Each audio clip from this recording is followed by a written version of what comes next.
I got to talk to both of you about this nonsense coming out of the US, coming out of the White House, this pretense that Joe Biden, not only is he going to, wobble his way till the end of this first term, but he's actually going to run again in 2 years' time. It's such a nonsense. And in case you didn't see this show last night, Michael, I'll show you a little bit of Joe Biden trying to prove how energetic he is.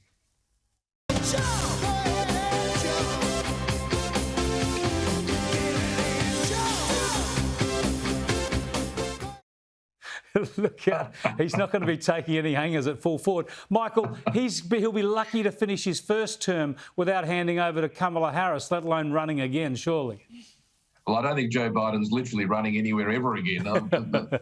Even on a bike, it's a dangerous proposition, isn't it? Look, no, I think even if Joe Biden was to put his hand up, you would have to think, Chris, at this point in time, the Republicans, here we go up the stairs. Yeah, good. I think at this point in time, the Republicans would have to be a shoo-in to beat him anyway. So, look, he can nominate. And if he does get the nomination, I think it speaks volumes about the lack of depth in the Democratic side.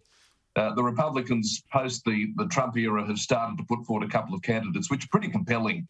Ron DeSantis probably at the top of the pyramid there. So, look, if Biden gets the nomination, that's the democratic process in the Democratic Party, as democratic as it is. Just ask Bernie Sanders about that one. But I don't think he can win. And if he does, I'm not sure that's good for the West.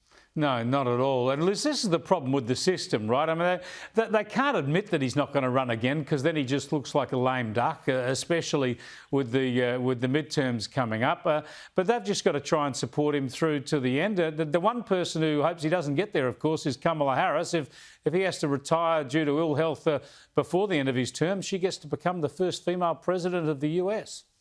And that's why we're hoping he lives forever, at least till the end of his term, Chris. My goodness, the only thing worse than this president would be a President Kamala, that's for sure. Let's be honest, this guy couldn't run a 7-Eleven. And I've actually watched him over the past 2 years thinking this has got to be some sort of elder abuse. I'm dead serious about that. The way he regularly struggles to cobble words together, is confused. I mean, you showed a picture of him falling on the stairs there. There's complete compilations on YouTube, Chris, of this guy falling over. In the American Constitution, there's an age limit on the youngness of a president. You've got to be 35.